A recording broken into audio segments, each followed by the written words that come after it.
Hello everyone. Today we are discussing about four-dimensional formulation of Maxwell equation, or that is called covariant form of Maxwell equation, or that is called Maxwell electromagnetic field equation in tensor form. So before discussion of Maxwell equation, first we will take a overview of our previous video, that is what is the vector potential in four-dimensional form. तो vector potential को हम किस तरह लिख सकते हैं? ये एक वेक्टर पोटेंशियल है, और अगर उसका हम फोर वेक्टर फॉर्म में लिखेंगे तो वो होगा A1, A2, A3 और A4. A4 क्या होगा? A1 A2 का वैल्यू है AX, AY, AZ, but A4 का वैल्यू होगा in terms of volume charge density, that is I rho by C. वैसे ही X4 क्या है, जो कि हमने प्रीवियस वीडियो में डिस्कशन किया था, that is position vector in four vector form, that is X Y Z, and time coordinate को हम यहाँ पर लिखेंगे ICT, और एक्स वाई जेड को अगर हम वेक्टर फॉर्म में लिखेंगे तो वो होगा R वेक्टर ICT. वैसे ही जे म्यू क्या है? जे म्यू है करेंट डेंसिटी. अगर हम जे म्यू है सिंबल किसका? अगर हम करेंट डेंसिटी को फोर वेक्टर फॉर्म में लिखेंगे तो ये हो गया उसका जनरलाइज सिंबल. सो इसका actual value in different coordinate system क्या होगा? J1, J2, J3, और टाइम कोऑर्डिनेट के लिए इसका होगा IC रो, जो कि रो रिप्रेजेंट करता है यहाँ पर वॉल्यूम चार्ज डेंसिटी को. वैसे ही अगर हम इलेक्ट्रोमैग्नेटिक फील्ड टेंसर को वेक्टर पोटेंशियल के फॉर्म में लिखेंगे तो वो होगा F mu nu, that's equals to del mu A nu minus del nu A mu. यहाँ पर डेल म्यू हो या फिर डेल न्यू हो, वो किसको रिप्रेजेंट कर रहा है? वो रिप्रेजेंट कर रहा है स्पेस टाइम ऑपरेटर को. यहाँ पर डेल म्यू और डेल न्यू का वैल्यू क्या हो सकता है? That is del by del x1. Del by del x1 मतलब वो होगा del by del x. Del by del x2 का मतलब होगा डेल बाई डेल y, और डेल बाई डेल x3 का मतलब होगा del by del y, del by del z. whereas del by del x4 का मतलब होगा minus I by C del by del T.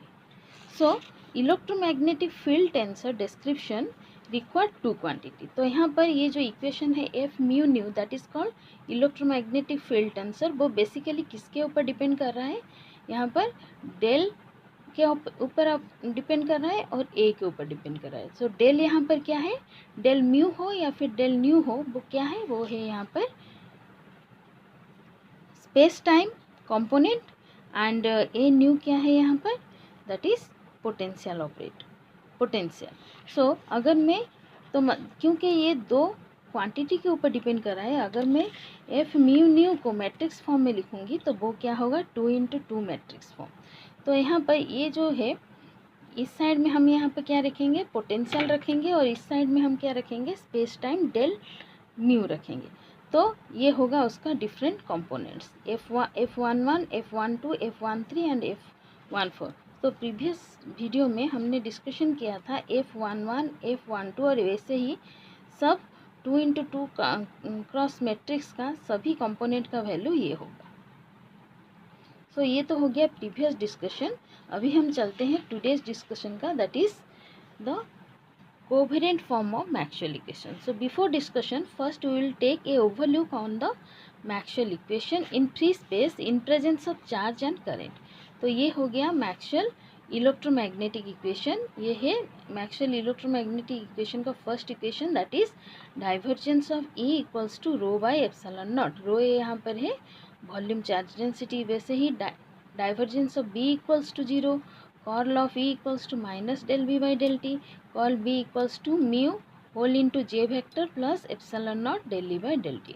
So suppose हम यहाँ पर इंट्रोड्यूस क्या करेंगे? Suppose we are introducing the four vector notation in covariant form, और that is called dual vector form, that is X mu, जो कि हमने last video में डिस्कशन किया था. एक्स म्यू क्या है? That is x1, x2, x3. x1 का वैल्यू क्या है? x है, x2 का वैल्यू y है, और x3 का वैल्यू z है, और x4 का वैल्यू है ICT. वैसे ही सिमिलरली डेल ऑपरेटर को हम क्या लिख सकते हैं? हमें क्या पता है? डेल ऑपरेटर जो कि जिसे क्या बोलते हैं? Nabla operator, that is I del by del X के जगह पर हम लिखेंगे डेल बाई डेल x1, वैसे ही J cap del by del x2, के cap del by del x3। ये हो गया y और z के लिए। अगर हम इक्वेशन यहाँ पर जो मैक्सवेल इक्वेशन है, इक्वेशन 1 एंड इक्वेशन 4, इस इक्वेशन 1 और इक्वेशन 4 को हम यहाँ पर तो इक्वेशन 1 और इक्वेशन 4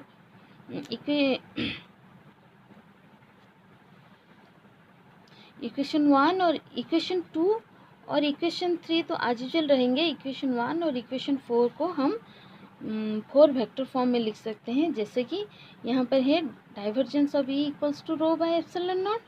तो हम यहाँ पर क्या करेंगे, पहले इक्वेशन 3 को 4 वेक्टर फॉर्म में लिखेंगे। Curl of E equals to कितना हुआ, क्या था इक्वेशन 4 में, curl of E equals to minus del B by del T था। अगर मैं यहाँ पर डेल टी है राइट हैंड साइड में, तो यहाँ पर मैं क्या करूँगी, आई सी को मल्टीप्लाई करूँगी और आई सी को डिवाइड करूँगी। तो नीचे क्या हो गया, आई सी टी क्या है, अगर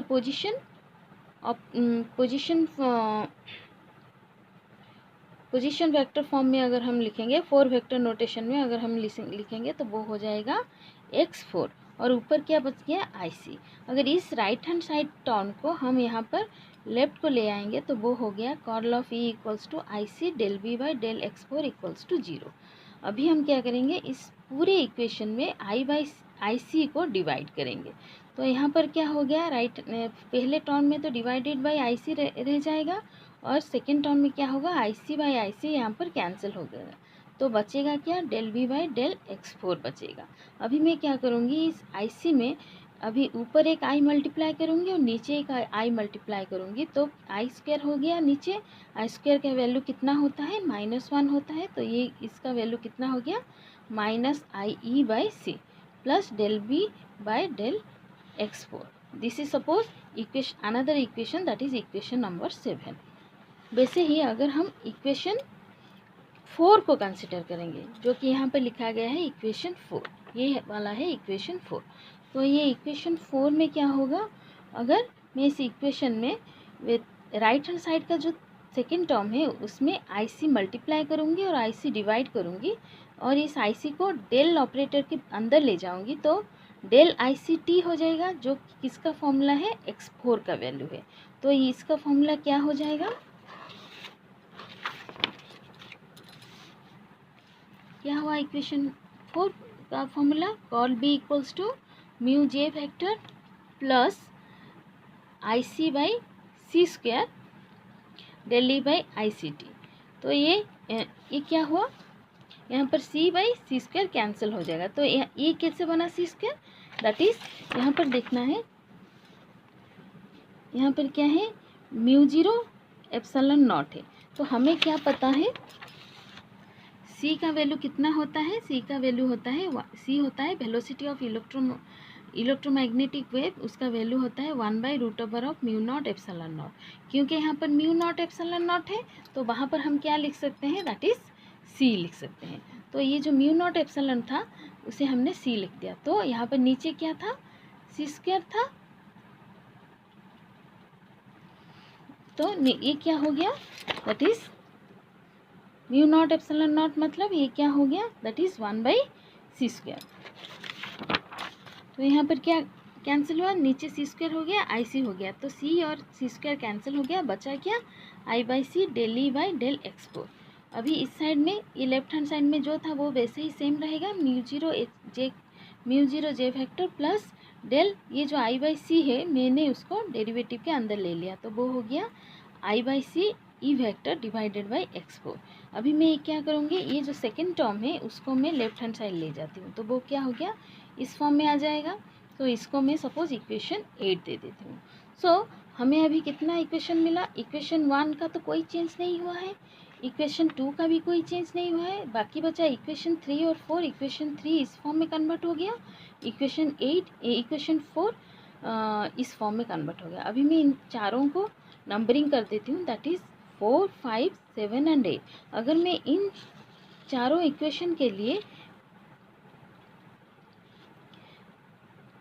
okay, so suppose I will consider the equation number 8 and written, suppose I will write the equation number 8 in the component form. component form मतलब कॉल b को मैं b1 b2 b3 के form में लिखूंगी, e को मैं क्या लिखूंगी, that is e1 e2 e3 form, और j को क्या लिखूंगी, j1 j2 j3 फॉर्म। अच्छा, कॉल इसको समझने के लिए हम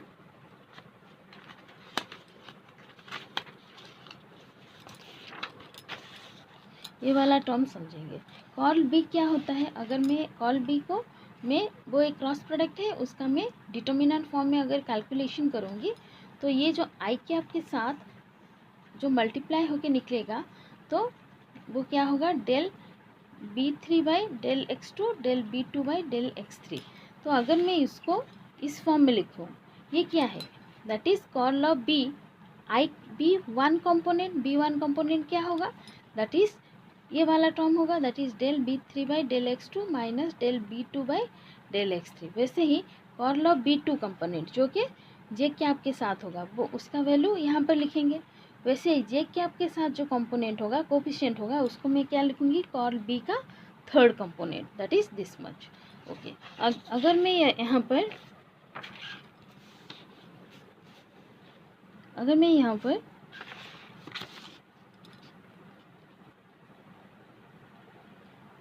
कॉल b1 की जगह पर क्या क्या पुट करेंगे हम यहाँ पर, that is curl of b1 का value, that is del b3 by del x2 del b2 by del x3, वही मैंने यहाँ पर पुट किया है। ओके, और e की जगह पर मैंने क्या पुट किया है, i बाई सी को बाहर ले आई और x4 जैसा रहना था वैसे रह गया, और e की जगह पर मैंने क्या पुट किया है, e1, और j की जगह पर मैंने क्या पुट किया है, j1। वैसे ही जब हम कॉल ऑफ b2 पुट करेंगे वहाँ पर ये वाला वैल्यू पुट होगा, और जब b2 पुट करेंगे e का वैल्यू e2 हो जाएगा और j का वैल्यू j2 हो जाएगा। वैसे ही जब हम कॉल ऑफ b3 पुट करेंगे वहाँ पर e का वैल्यू e3 हो जाएगा, ये वाला e3 है,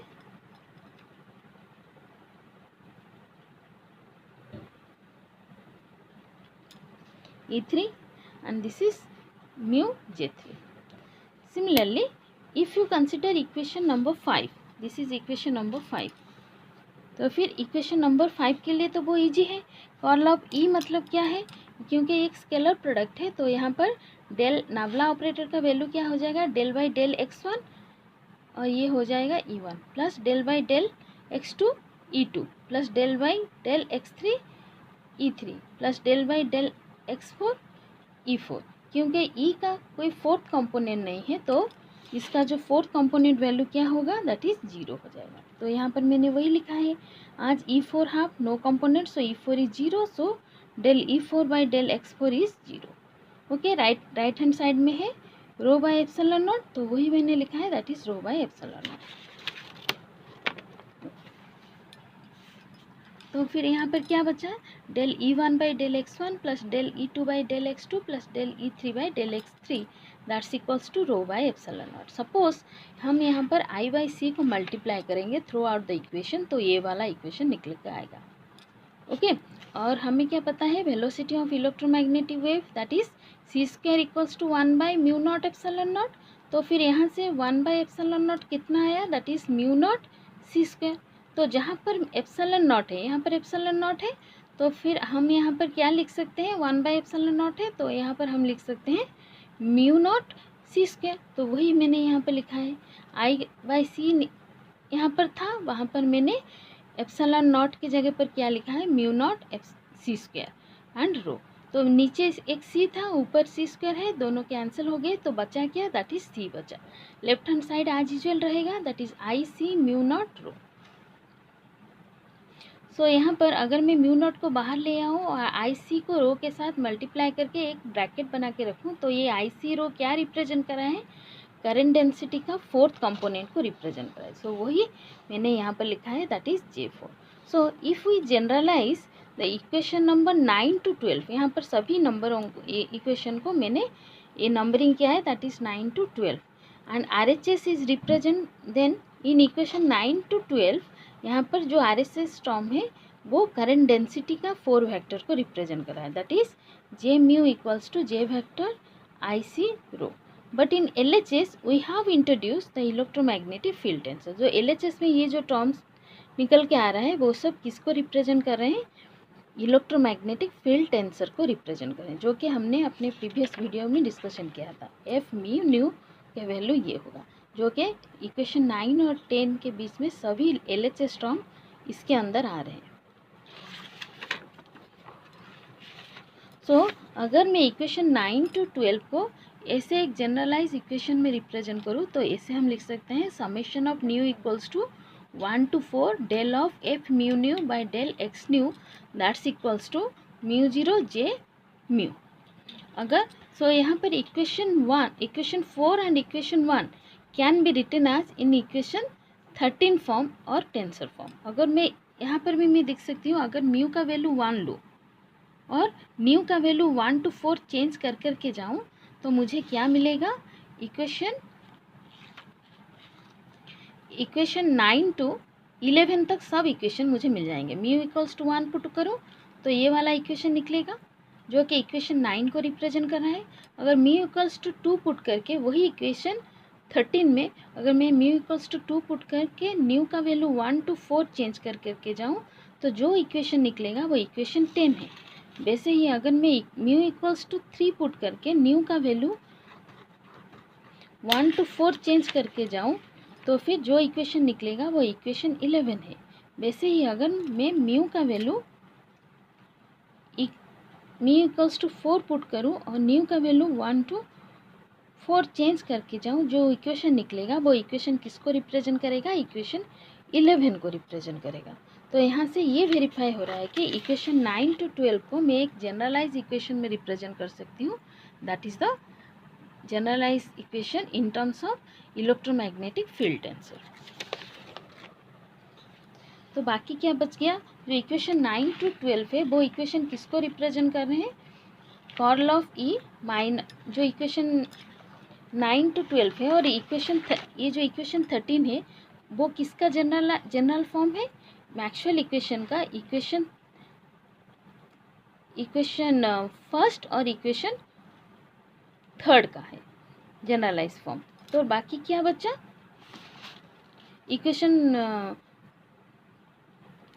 इक्वेशन फर्स्ट और इक्वेशन फोर्थ का जनरलाइज फॉर्म है। तो बाकी क्या बचा? मैक्सवेल सेकेंड और मैक्सवेल थर्ड इक्वेशन, जिसको मैंने यहाँ पे लिखा है मैक्सवेल सेकेंड इक्वेशन का तो कोई चेंज नहीं होगा, that is divergence of B equals to 0। बाकी बचा equation third, that is curl of E equals to minus del B by del T था। तो मैंने यहाँ पर क्या किया है, मैक्सवेल थर्ड इक्वेशन में I by C left hand side में भी मल्टीप्लाई किया है और राइट हैंड साइड में भी आई बाई सी मल्टीप्लाई किया है। तो राइट हैंड साइड में जो डिनोमिनेटर टर्म होगा वो किस में कन्वर्ट हो जाएगा? x4 कंपोनेंट में कन्वर्ट हो जाएगा।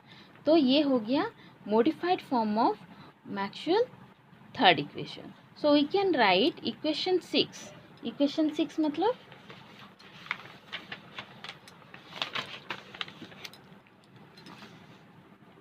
this is equation 6 and we can write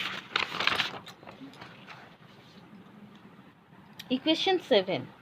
equation 7 मतलब ये हो गया इक्वेशन 7 और इंडिविजुअल कंपोनेंट फॉर्म। अगर हम इंडिविजुअल कंपोनेंट फॉर्म में लिखेंगे, ये हो गया इक्वेशन 6।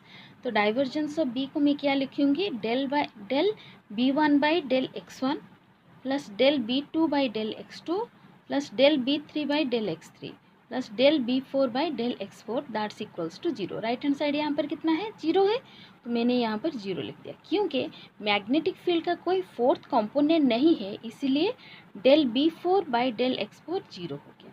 तो बाकी क्या बचा? Del b1 by del x1 plus del b2 by del x2 plus del b3 by del x3 that's equals to 0। ये हो गया इंडिविजुअल कंपोनेंट फॉर्म में इक्वेशन 6 का रिप्रेजेंटेशन। वैसे ही इक्वेशन 7 को अगर हम इंडिविजुअल कंपोनेंट फॉर्म में लिखेंगे तो उसके लिए भी हम क्या करेंगे? क्योंकि लेफ्ट हैंड साइड में कर्ल ऑफ ई है, क्योंकि लेफ्ट हैंड साइड में यहाँ पर कर्ल ऑफ ई है, तो जैसे ही हमने कर्ल ऑफ बी निकाला था वैसे ही हम कर्ल ऑफ ई निकालेंगे डिटर्मिनेंट फॉर्म में। तो आई का जो कोएफिशिएंट होगा वो होगा कर्ल ऑफ ई का फर्स्ट कंपोनेंट, कर्ल ऑफ जे का जो कंपोनेंट होगा वो कर्ल ऑफ ई का सेकेंड कंपोनेंट होगा, और ये जो होगा के का कंपोनेंट वो क्या निकलेगा, दैट इज़ कर्ल ऑफ ई का थर्ड कंपोनेंट। क्योंकि इक्वेशन 7 में लेफ्ट हैंड साइड में आई बाई सी मल्टीप्लाई होके रहा है, तो इसीलिए हम क्या करेंगे, एवरी कंपोनेंट के साथ हम आई बाई सी को मल्टीप्लाई करके निकालेंगे। तो इसका जो इंडिविजुअल कंपोनेंट होगा उन सब के साथ minus I by C multiply हो जाएगा, तो ये आ जाएगा उन लोगों का इंडिविजुअल कंपोनेंट फॉर्म। सो हम जब इंडिविजुअल कंपोनेंट फॉर्म में निकालेंगे तो ये हो गया उसका माइनस आई बाई, ये हो गया फर्स्ट कंपोनेंट के लिए ये वाला equation that is equals to 0, second component के लिए ये वाला equation that is equals to 0, और ये थर्ड कंपोनेंट के लिए this is the equation that is equals to 0। So suppose हम इन तीनों को नंबरिंग करेंगे, इक्वेशन नंबर 15, 16 और 17। अभी हम क्या करेंगे, इक्वेशन 14 टू इक्वेशन 17 के लिए एक जनरलाइज इक्वेशन निकालेंगे। जैसे कि हमने निकाला था पहले इक्वेशन के लिए, वैसे ही इन चारों इक्वेशन के लिए हम एक जनरलाइज इक्वेशन निकालेंगे in terms of electromagnetic field tensor, that is del of F lambda mu that divided by del x nu plus del of f mu nu divided by del x lambda plus del of f nu lambda divided by del x mu equals to 0. If we take the arbitrarily, अगर हम arbitrarily मतलब lambda mu और nu के लिए 1 2 3 ले रहे हैं, 1 2 3 ले रहे हैं मतलब लैम्डा का वैल्यू 1 ले सकते हैं, या फिर लैम्डा का वैल्यू 2 भी ले सकते हैं, या फिर लैम्डा का वैल्यू 3 भी ले सकते हैं। नेसेसरी नहीं है कि यहाँ पर लैम्डा के लिए 1 होगा, म्यू के लिए 2 होगा और न्यू के लिए 3 होगा। हम जो भी चाहें लिख सकते हैं। लैम्डा के लिए 1 2 3 लिख सकते हैं, 1 या फिर 2 या फिर 3 लिख सकते हैं। वैसे ही म्यू के लिए भी 1 या फिर 2 और 3 लिख सकते हैं, और न्यू के लिए भी 1 या फिर 2 और 3 लिख सकते हैं। तो ये किसको सेटिस्फाई करेगा, इक्वेशन नंबर 14 के इक्वेशन को सेटिस्फाई करेगा। अगर हम पुट करके भी ये चेक कर सकते हैं, चेक करेंगे तो ये इक्वेशन 14 को सेटिस्फाई करेगा। वैसे ही अगर if we take any of the indices, मतलब ये सब इंडिसेस हैं लैम्डा म्यू न्यू, अगर हम इनमें से एक भी इंडिसेस को क्या लेंगे, किसी एक के इंडिसेस का वैल्यू अगर हम 4 लेंगे और अदर 2 का वैल्यू 1 ले सकते हैं, 2 लिख सकते हैं, 2 और 3 लिख सकते हैं, या फिर 3 और 4, 3 और 1 लिख सकते हैं, जो भी ले सकते हैं एक का वैल्यू। लेकिन 4 में अगर हम फिक्स करेंगे और अदर 2 इंडिसेस का वैल्यू हम 1 2 3 से जो भी लिख सकते हैं, तो फिर हमें कौन सा वाला इक्वेशन मिलेगा, इक्वेशन 15, इक्वेशन 16 और इक्वेशन 17 मिलेगा। आप लोग ये सब पुट करके चेक भी कर सकते हैं। तो फिर ये अगर 3 इक्वेशन मिल रहे हैं मतलब ये किसको सेटिस्फाई कर रहा है, इस वाले इक्वेशन को सेटिस्फाई कर रहा है। और अगर हम लैम्डा म्यू न्यू का वैल्यू 1 2 3 पुट करेंगे तो ये कौन से वाला इक्वेशन को सेटिस्फाई करेगा, divergence of B equals to 0 का वैल्यू को सेटिस्फाई करेगा। मतलब ये वाला जो जनरलाइज इक्वेशन है, इससे हम मैक्सवेल सेकेंड और मैक्सवेल थर्ड इक्वेशन को प्रूव कर सकते हैं। तो ये हो गया हम लोगों का Maxwell electromagnetic field equation in terms of electromagnetic field tensor. Thank you so much.